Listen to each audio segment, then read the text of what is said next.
evening one and all. This is Dr. Kalyani. You must be knowing me.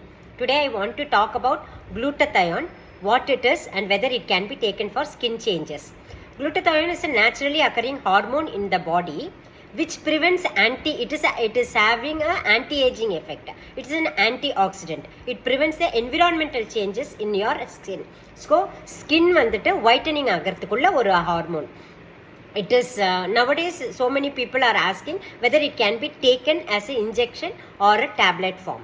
Yes, you can take 250 to 1000 milligram per day can be taken, which will improve the environmental changes of your skin.